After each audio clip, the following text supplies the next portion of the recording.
Bonjour et bienvenue sur le plateau de Bonjour chez vous. Je suis très heureuse de vous retrouver aujourd'hui. Notre thème du jour est « Qu'est-ce qui dirige ta vie ?» Et aujourd'hui, c'est Jérémy qui va nous apporter la pensée du jour. Et ensuite, dans la rubrique Culture et Médias, Nadine nous présentera les livres, les BD et dessins animés de notre invité Alain Auderset. Voilà, vous connaissez le programme, je vais retrouver les chroniqueurs.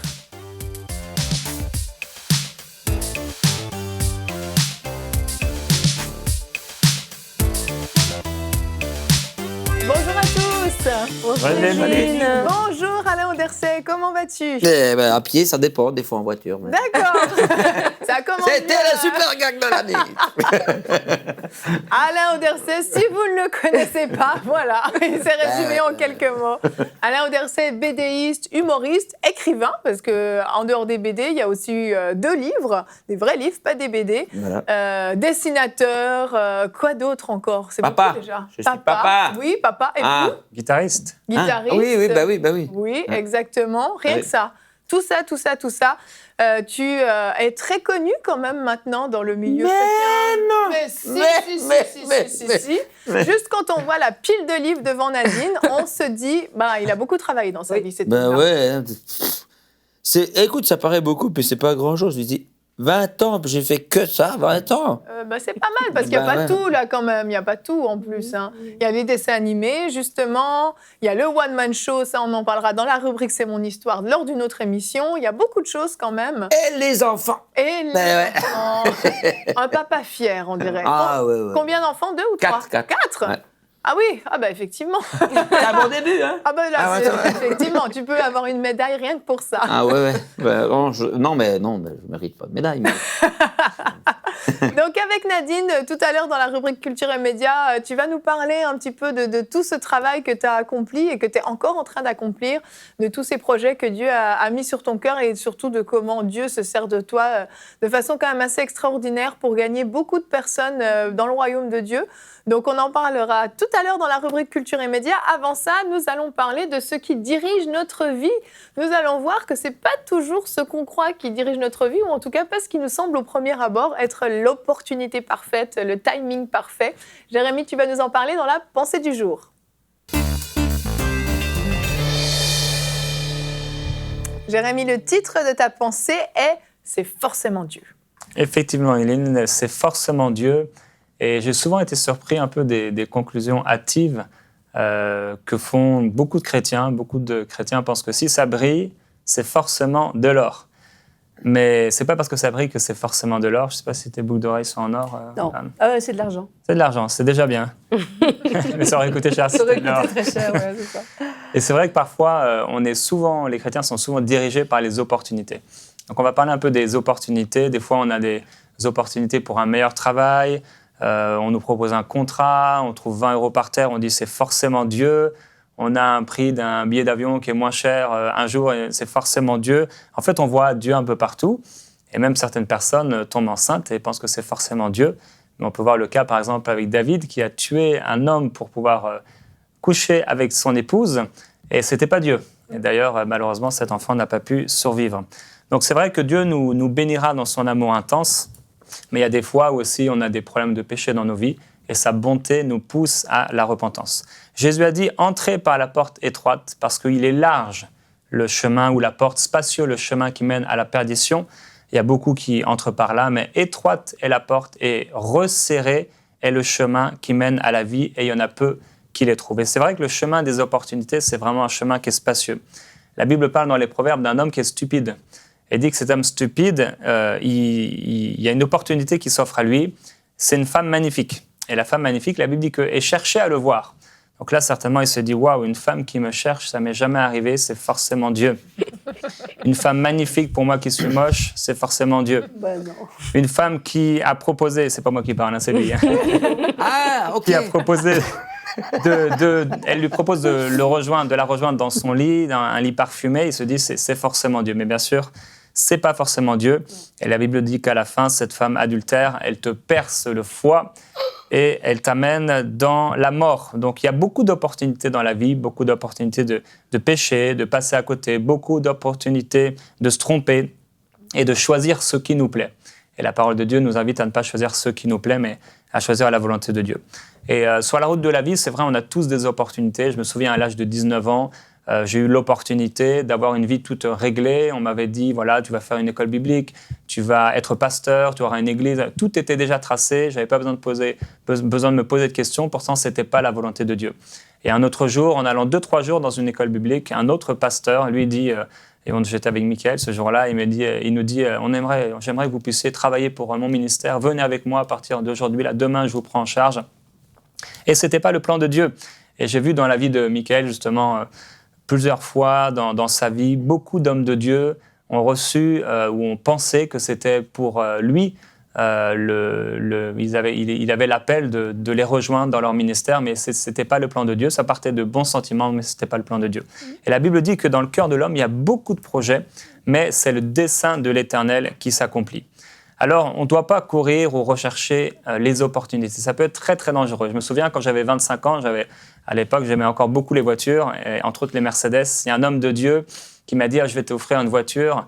Il me dit « Voilà, elle est là, dans tel endroit ». Il m'a donné l'adresse. Et c'est même une Mercedes, elle est tellement belle. Il y a les ceintures qui se ferment toutes seules. Et j'ai dit « Waouh, c'est super ». J'étais tout excité.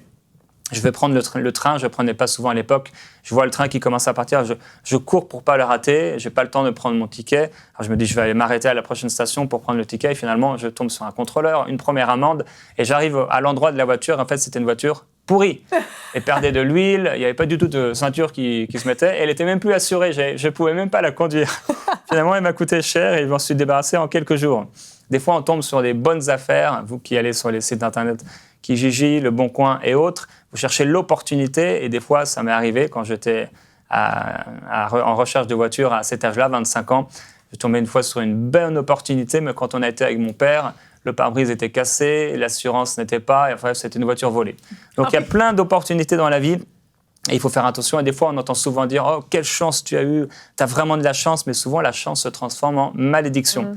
C'est pourquoi je vous encourage, ne courez pas après les opportunités, mais vraiment marchez au son de la voix du bon berger qui vous amènera sur un chemin étroit de renoncement, mais aussi de bénédiction divine. Donc, pour terminer, le Saint-Esprit vous dirigera dans toute la vérité. Il parlera de la part du Père, celui qui connaît ce qui était, celui qui est et ce qui va arriver. Dieu, c'est vraiment notre meilleure opportunité. Amen. Merci, Jérémie. Les opportunités alléchantes. Je suis sûre que, Alain, tu as déjà fait même des dessins animés ou des BD qui parlaient de ce sujet où tout a l'air parfait au premier coup d'œil et puis finalement, c'est pas du tout ça.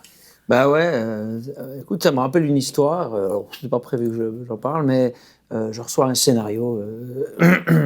J'étais là en train de faire mes dessins, je faisais idées reçues. Je savais que idées reçues ce serait quelque chose qui n'existe encore pas dans le monde chrétien, et puis qui toucherait beaucoup de gens. Et puis après, je reçois un scénario. Et puis avec ce scénario, on me dit voilà, c'est une histoire biblique. Et puis, tu vois, si tu fais ce scénario, t'es payé. Oh, payé. Alors, du coup, je me suis dit, mais c'est génial. Oh, purée, j'aurais un salaire comme bien des gens, en fait. Et puis, du coup, je lis le scénario. Puis, je le trouve un peu bateau. Et puis, un peu... j'ai dit, mais... Oui, alors, ça m'intéresse, mais le scénario, il faut le refaire, là. Parce que là, je vous vois venir déjà au début de la première page, tout ça. Et puis, il dit, ah non, c'est comme ça, c'est tout, rien. Je me suis dit, ben non.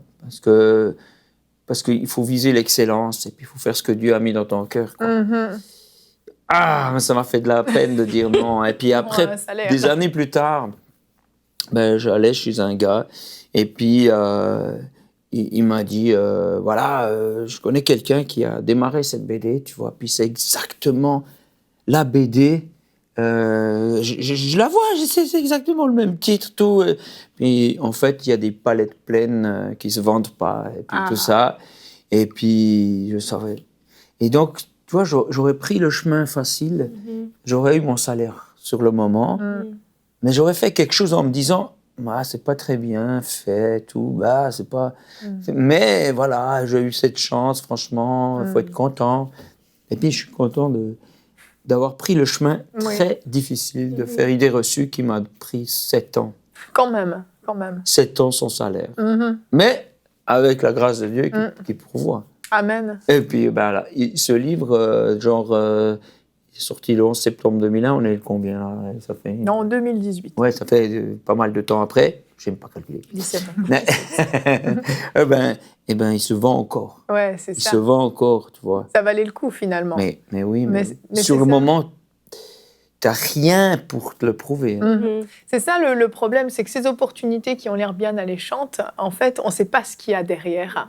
Et on ne voit pas plus loin. Nous, on voit juste ce qui vient devant. Et si on se laisse conduire par ça, on risque d'être déçu. Et on a un verset du jour aujourd'hui qui est dans Ésaïe 55:8, qui dit « Mes pensées ne sont pas vos pensées et vos voix ne sont pas mes voix, dit l'Éternel. » Et c'est ça, c'est que parfois, on va avoir l'impression qu'on est en train de foncer dans un mur, en fait, qu'en prenant cette décision, il n'y a rien, c'est ça, il n'y a pas de salaire, il y a peut-être 7 années de travail acharné et on se dit, bah là, c'est ridicule, pourquoi continuer alors qu'on me propose un travail et tout ça rémunéré? Bah, Dieu pourvoit à mes besoins de cette façon-là en m'apportant ce scénario, pour prendre ton exemple.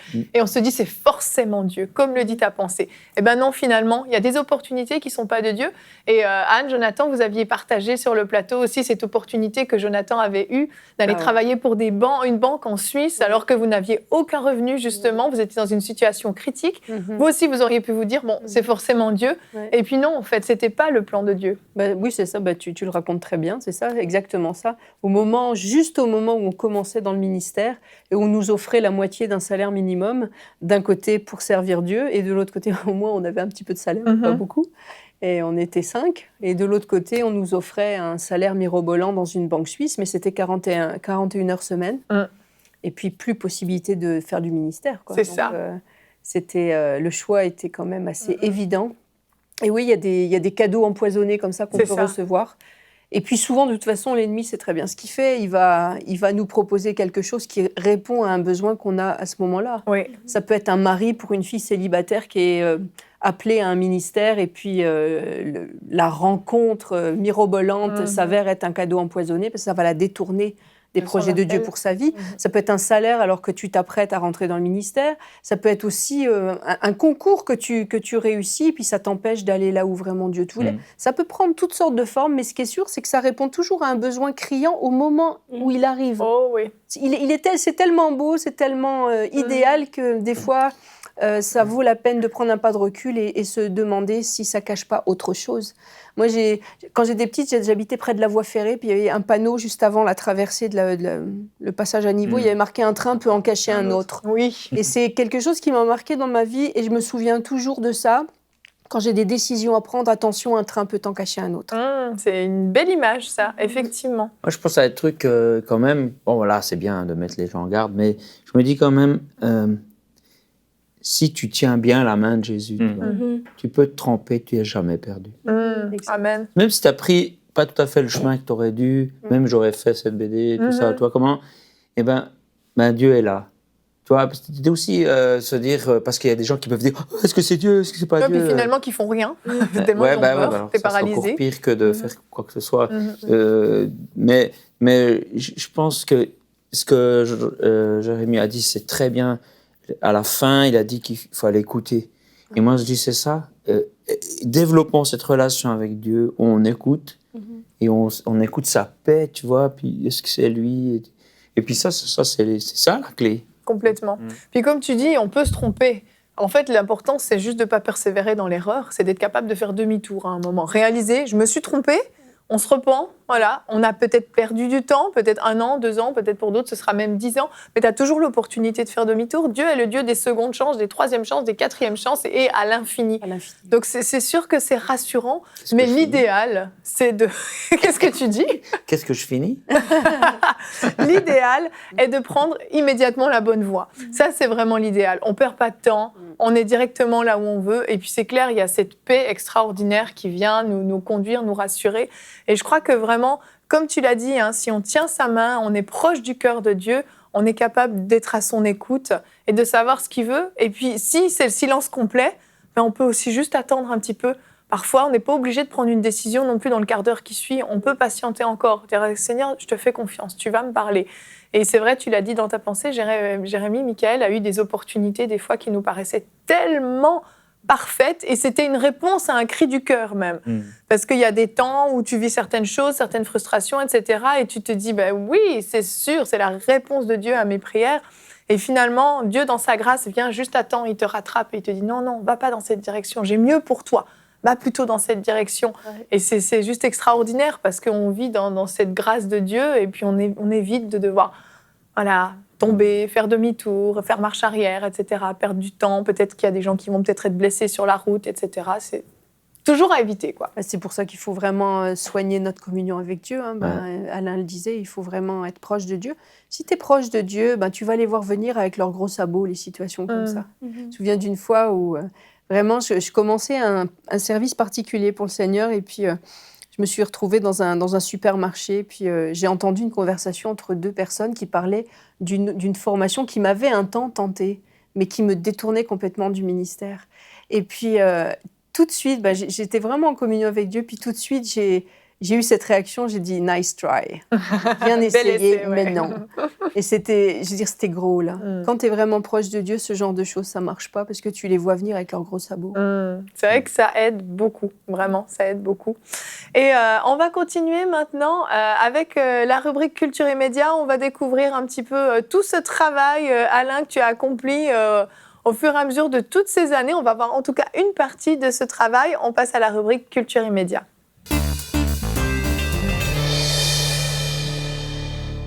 Donc Nadine, aujourd'hui, tu nous présentes avec ton invité tous ces merveilleux ouvrages. Oui, alors pour ceux qui ne connaissent pas Alain Auderset, vous avez fait 20 ans de carrière avec énormément de BD, Yveline en a parlé, vous avez gagné énormément de prix. Alors on va parler de certaines d'entre elles, mais avant tout, je vais quand même en présenter certaines que les gens puissent regarder et puis vous puissiez commenter aussi dessus. Vous avez Roby ici qui a gagné le premier prix international de la BD francophone chrétienne d'Angoulême. Elle était très populaire. Et ça ici, Idées reçues, c'est sur 3... volumes. C'est lourd, hein? Et c'est tellement populaire, cette série. Est-ce que vous pouvez nous en parler un petit peu? Alors voilà, donc Idées reçues, donc ma première BD, c'était ça. C'était le parti d'être très clair, d'utiliser l'humour noir et puis de dire des choses très cash comme ça, tu vois. Puis souvent, en tant qu'artiste, on te dit « Oh, il faut faire attention, il faut essayer de pas être trop choc. » Et puis moi, je me suis dit « On va être complètement choc, tu vois. » Et puis, voilà, tout est...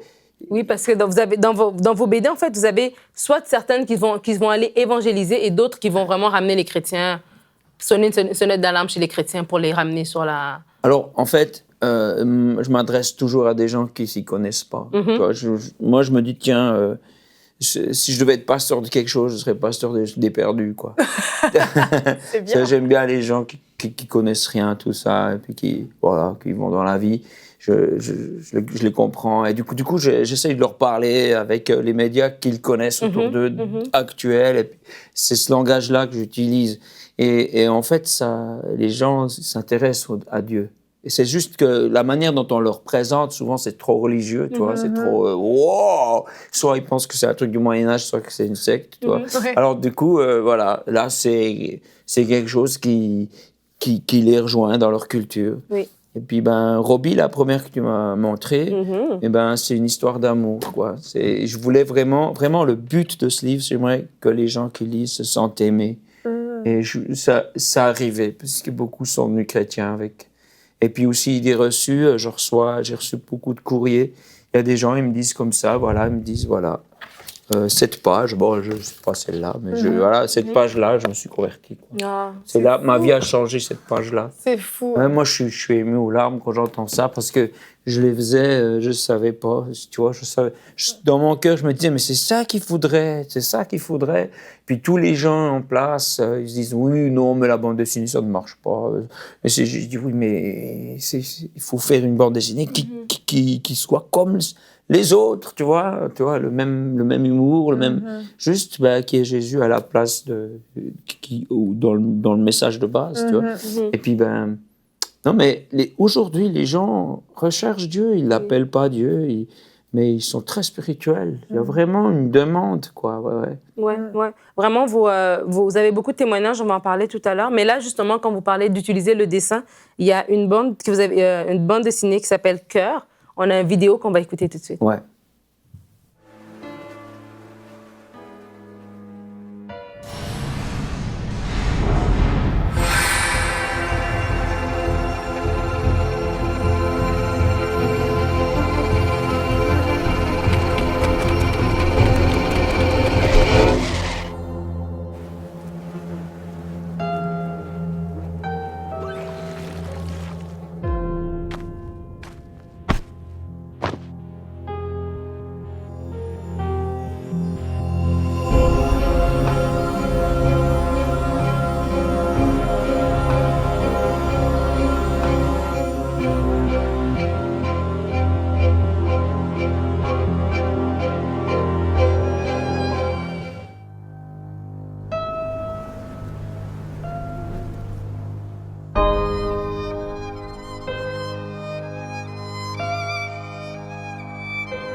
Wow. C'est beau. C'est vraiment beau. Là, c'est un tout petit extrait. Il y a la vidéo, elle est disponible dans son entièreté. Elle est plus longue que ça. En fait, c'est l'idée de voir, c'est sans paroles. Donc, vraiment, ça vient toucher le cœur des gens. Et il y a une petite bande dessinée, en fait, qui représente l'histoire au complet. Et à la fin, il y a des versets qui sont dans différentes langues. On en a en anglais, en français, en espagnol, en allemand, en portugais. Et ça vient vraiment dire tous les versets de Hébreu. Attendez, je vais les chercher en français. Non, fais-le en portugais, s'il te plaît. Sans la sanctification, nul ne verra le Seigneur. Sans le péché qui vous sépare de Dieu, tous sans péché sont privés de la gloire de Dieu. Dieu dit, je t'aime d'un amour éternel. C'est vraiment...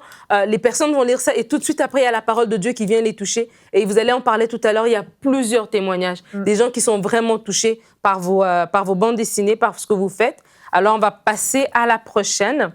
Willy Crunch. On a une vidéo aussi, on va la regarder avant.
Voilà. Pas de bol. Lui, clairement, il marchait par les opportunités. Hein. Ouais. Ça nous parle à tous qui faisons des efforts au lieu de laisser Dieu faire ce qu'il a à faire. Et cette bande dessinée a gagné 3 prix. Vous pouvez nous en parler? On a gagné plus que ça, mais on n'avait plus de place. Ah, c'est bon ça. Ouais, j'aime beaucoup cette BD, c'est Willy Crunch. On dirait pas que c'est une BD chrétienne, en fait. Le but, c'est vraiment, tu la lis, tu dis, ah non, ça c'est le monde. Et tant mieux qu'on pense ça. Mais petit à petit, on avance dans l'histoire et puis tout à coup, tu vois le monde idéal qui s'imagine n'est pas si idéal et tout ça. Puis il commence à avoir une recherche de Dieu, tu vois. Et puis il y a des messages très clairs. Mais pas au début. Au début, franchement, c'est bien déguisé. Hein.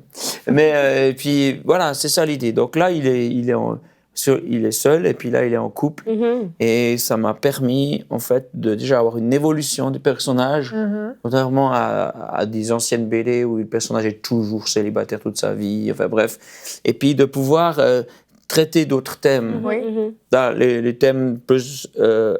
en plus de parler de Dieu par-dedans, je parle beaucoup de relations fille-garçon, d'attendre le mariage, d'attendre des choses comme ça. Et puis là, j'ai plus le thème, déjà en couple, tu vois, qu'est-ce qui se passe. Et je pense que c'est une thématique qui intéresse tout le monde. Et c'est pour ça que je parle de ça. C'est que je crois que Dieu est dans ces choses qu'on vit. C'est clair que si je fais une vie sur les saints de je sais pas où, les gens vont se dire, bon, voilà, ça ne nous concerne pas.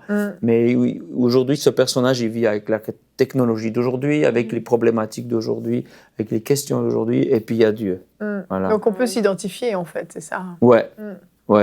Et là, même dans cette série, justement, les relations, Willy doit apprendre à aimer sa copine. Voilà, et puis en fait, ils n'ont pas beaucoup de chance, mes personnages, parce que en fait, le véritable héros, c'est l'histoire. Et je peux les mettre en position pas flatteuse, dans le but d'amener l'histoire, tu vois, une réflexion. Tu vois. Et juste avant que tu passes au suivant, Willy Grunch, il y a plusieurs dessins animés, comme on a vu là, quand même, qui sont vus des milliers de fois, millions, je sais pas, ça marche quand même très bien. C'est hallucinant. C'est ça, même celui-là, Le Cœur, je crois, il y a une histoire aussi assez extraordinaire avec ça. On a le temps, Nadine, d'en parler un petit peu, ou tu voulais en parler après? Ah ouais, je te devance. Ok, non, alors je ne veux pas la devancer, c'est bon, tu nous en parleras garde après. des témoignages pour la fin. On va juste parler rapidement de Marcel. Ouais. Alors Marcel, je le faisais en parallèle de Idées reçues. C'est-à-dire que je me suis dit, mais comment je peux atteindre les gens aujourd'hui? Et puis, alors je publiais des idées reçues dans les magazines chrétiens, mais c'est pas eux que j'essaye vraiment d'atteindre en premier. Alors, j'ai réfléchi à une stratégie. Je me suis dit, je vais faire un personnage que je peux proposer à des journaux pas du tout croyants, tu vois comment. Et donc, le truc, c'est que c'est drôle, c'est sympathique, il y a des valeurs. Puis, tous les 5 BD, je mettais un truc qui parle de Dieu. Et voilà, c'est ça. Et puis, des fois, je les recevais retour parce que les gens ne voulaient pas qu'on parle de Dieu. Puis, je dis, oh, pas de problème. Puis, je donnais autre chose. Et puis, en fait, ça a l'air moins engagé que l'autre. Mais quelque part, c'est une arme beaucoup plus puissante parce qu'elle rentre dans là où sont les gens. Et il y a des journaux qui tirent à plus de 100 000 exemplaires qui ont pris Marcel. Ah oui? Ouais. Puis il recevait tellement de courriers. Il a dit plus de la moitié de notre courrier, c'est en rapport à TBD. Tu vois, d'abord, c'était une petite place de rien du tout. Puis à la fin, j'ai prenais la page entière, tu vois. Et ouais, c'est une stratégie de comment toucher les gens aujourd'hui. Et vous avez des témoignages, justement, pendant qu'on y est, de Twi, vous avez ce témoignage aussi à partager? Ah ouais, alors ça, c'est la dernière BD. Ah oui, ça, c'est avec Asbalta. Mais là, vous avez un autre témoignage, on va en parler pendant qu'on parle de témoignages. La famille Royté. Ah, la famille Royté. Oui. Ouais. Alors, c'est pas leur vrai nom, parce que famille Royté, ta famille Royté. Ça, c'est avec ce livre ici. Rendez-vous dans la forêt, tu vois. Donc, eux, je crois que c'est celui-là qu'ils l'ont eu. Il y a des gens qui ont lu mon livre qui sont simplement des témoignages de vie. Il est fait sur le principe de Facebook, tu vois. C'est-à-dire des petites histoires courtes, et puis pas longues, et puis avec beaucoup d'illustrations, d'images, des gags, quelques petites BD, tout ça. Et puis, du coup, les gens s'ennuient pas. Et bon, alors moi, je suis toujours dans l'humour et tout ça. Et donc, il y a une famille belge qui les commande par carton. Et puis, ils les donnent et tout ça. Et ils l'ont une fois donné à une maman qui a accompagné son enfant à l'école en même temps que la leur, tu vois comment, bref. Et puis cette maman, elle se posait beaucoup de questions, elle faisait les soins avec des cailloux, elle tirait les cartes du tarot, elle faisait plein de choses comme ça. Et puis du coup, elle essayait d'aller mieux, mais en fait, elle avait des cauchemars où des démons la possédaient. Elle savait plus quoi faire, alors elle allait encore plus loin dans ses recherches, dans des trucs feng shui et tout ça. Et puis, il commençait à avoir des pas au-dessus de leur chambre à coucher alors qu'il n'y a personne qui habite. Et on tapait très fort à leur porte du grenier et il n'y a personne.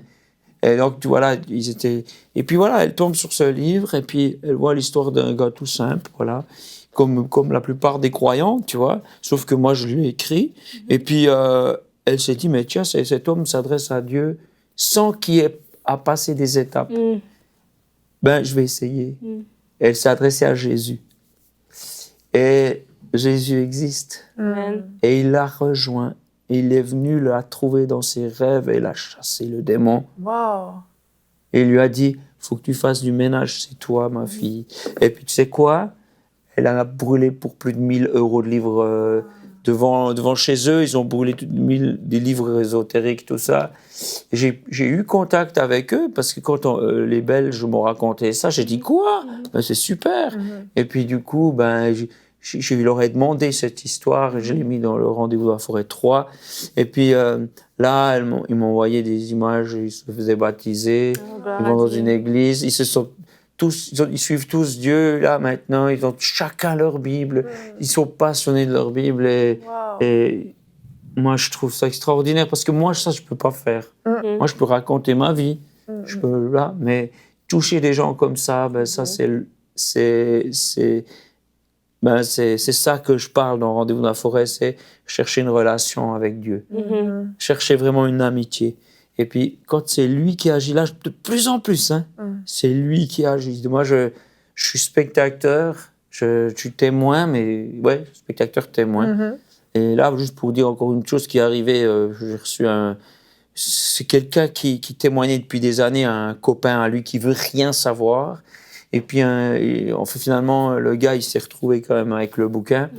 Et puis, toute une histoire, bref, quoi. Dans un rêve nouveau, Dieu apparaît à cet homme et lui dit « On va bientôt se rencontrer ». Et puis, lui, il n'a pas voulu le lire, ce livre, il l'a mis de côté. Mais sa maison a brûlé. Et c'est le seul livre qui a été sauvé. Oh. Il l'a ouvert. Tout a brûlé, sauf le livre. Tout sauf le livre.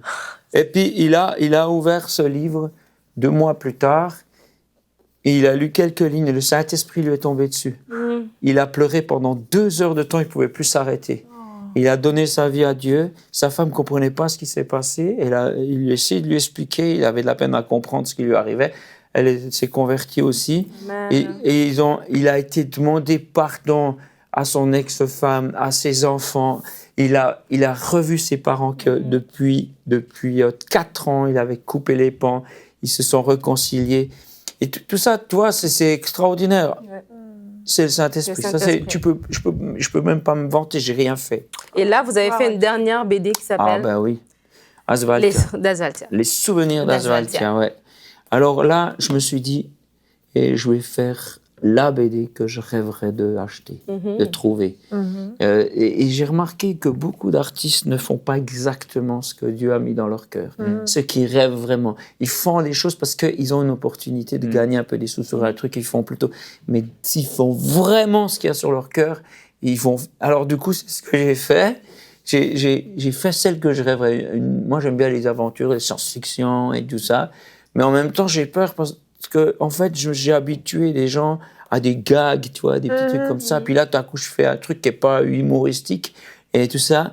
Mais je me dis, OK, puis je dessinais là-dessus en me disant, est-ce que ça va marcher ou pas? Et puis un jour, je reçois l'invitation d'une galerie. Ça n'arrive jamais, hein. Je trouve ça chez, je sais pas. Et puis, ils veulent me voir. Donc, je veux voir. Et puis, donc, du coup, j'ai pris toutes mes esquisses de ce livre que j'étais en train de faire. Et le livre n'existait encore pas. Et j'avais en même temps toutes mes questions. Est-ce que c'est bien? Est-ce que je me trompe et tout? Et puis, voilà, j'ai dit, ben voilà, je vais sortir ce livre. Et puis, regardez, je vous raconte l'histoire. Alors, c'est pas l'histoire uniquement de cela, parce que c'est le tome 1, et il va y avoir plusieurs tomes, mais je racontais jusqu'à la fin. Et alors que je racontais, la personne à qui je raconte se met à pleurer. Et tout le monde, tu sais, on était tous un peu bien polis, puis là, tout à coup, on se dit, mais qu'est-ce qui se passe? Et là, j'ai reconnu. Jésus est passé. Et là, on n'est pas du tout dans une église, on est dans une galerie. Là, j'ai reconnu, oh, Jésus était là. Oh, c'est super, alors je me recule parce que je le laisse faire. Et puis, en fait, celle que je croyais qui était une stagiaire était en fait la directrice. Oui. Et là, elle est, ou la responsable, je ne sais pas la propriétaire, mais la responsable, enfin, voilà, c'est celle qui m'avait fait venir, en fait. Oui. Et j'apprends son histoire plus tard. J'apprends son histoire. Elle avait fait un pas avec Jésus. Elle avait marché avec. Et puis, elle s'est laissée séduire par un homme. Elle s'est éloignée de Dieu. Voilà. Puis tout ça. Puis finalement, le pas avec Jésus, elle l'avait fait en lisant mes BD. Et donc, du coup, elle a été dans une église, tout ça, mais elle a tout lâché, elle a tout perdu de vue Dieu. Puis quand elle voit cette histoire qui explique la grâce de Dieu, qui explique comment Dieu va la rejoindre, elle pleure et puis elle décide de revenir à Dieu pour de vrai. Gloire à Dieu. Gloire à Dieu. Il y a Moi, une ça m'a onction. encouragé. Ça m'a encouragé parce que moi, je faisais ce livre, sachant pas si c'est... tu vois, et du coup, je fais ce livre, puis je me dis, c'est bon, il a le sceau du Saint-Esprit, je peux y aller. Amen, amen. Il y a une onction sur ces livres d'Alain Anderset. Merci, c'est Il y a le gentil. 2 qui est en cours de conception. Oui, je alors crois, hein. je travaillais encore le scénario ce matin sur mon chemin de prière. J'étais dans la forêt du Canada. Ça marche aussi? Le Mais bien réseau sûr. divin fonctionne? Ah mon Dieu, bien sûr. Il n'y a même pas besoin d'une forêt. Vraiment, je vous recommande fortement ces livres. C'est pour tous les âges. Et comme il a dit, il y a plus de témoignages encore. On n'a pas le temps de tout, Bon, de c'est parler fou, de hein. tout. C'est incroyable l'onction que Dieu a mis dans ces choses. Dieu l'a oint, Dieu a oint ses mains, Dieu a oint sa créativité. Vraiment, je vous encourage à vous procurer des livres d'Alain Oh, Anderset. c'est Amen. gentil. Ils sont disponibles, je pense que l'adresse s'affiche en bas de l'écran ou que c'est affiché, mais sur ton site internet, Ouais. Alain, c'est ça? Ou dans chaque pays francophone, il y a un distributeur. Oui, et puis, ici, c'est la Ligue pour la Bible aussi. Ouais, ici, Dans c'est la les- Ligue en France, c'est CLC. Voilà, quoi. Moi, il y a sûrement C'est d'autres parfait. pays encore, je suis désolé. Mais si c'est d'autres pays d'Afrique, je pense que ce sera plutôt CLC. Donc, Oui, c'est ça. voilà. Et même certains sont disponibles dans des librairies régulières. pas- Oui. Oui, pas en tout cas en nécessairement des Suisse. librairies chrétiennes. Ouais. Dans les librairies classiques, quoi. C'est formidable, moi, je trouve, ces témoignages. C'est juste ce que Dieu fait au travers de simples BD, j'ai envie de dire. Tu sais, ça Ouais. paraît pas grand-chose, mais on voit qu'en fait, le Saint-Esprit est à l'œuvre et Alain, tu es vraiment un canal pour que Dieu déverse son amour et touche des gens qui sont Oui. rejoints par ton style, en fait, qui sont touchés par ce que tu fais. Sauf que quand même dire qu'au début, ça paraissait pas. Ouais. Et puis peut-être vous-même, vous voyez les artistes dans l'église, vous vous dites, wow, qui c'est ce petit gars. Et ça paraissait pas. Mhm. Tu vois, hein. Ça a été long, hein, jusqu'à Ouais, ce que pour ça le perce. dessin animé, je pense qu'on en parle maintenant ou non? On n'aura plus le temps, malheureusement. Ouais, mais, alors juste dire ouais. que ce dessin animé, Mhm. un de ceux qu'on a vu là, j'avais une rencontre avec Dieu. Je me souviens exactement cette date, c'est le 5 mars 2016. Et j'ai prié que Dieu touche beaucoup plus de gens que ce qu'on a touché. Et le jour même, il y a eu 200 000 personnes tous les jours. On est à 67 millions aujourd'hui. Gloire De à Dieu. vues sur Ouais. YouTube. C'est Non, pas YouTube, Facebook. Facebook. Ouais. Gloire à Dieu. C'est extraordinaire, vraiment. Et on prie que ça se multiplie encore Ouais, et c'est que incroyable. plus de Ouais. personnes puissent le voir. Ouais. Donc, allez voir sur YouTube si vous voulez voir au complet les dessins animés de Willy Grant, de Cœur, etc. N'hésitez pas à vous procurer. Nous, on va se retrouver demain. Alain, on se retrouvera Ça dans la rubrique C'est mon histoire. Demain, nous parlerons de quand la puissance des ténèbres affronte celle de la lumière. Et nous aurons un témoignage dans la rubrique C'est mon histoire. Merci de nous avoir suivis et bonjour chez vous.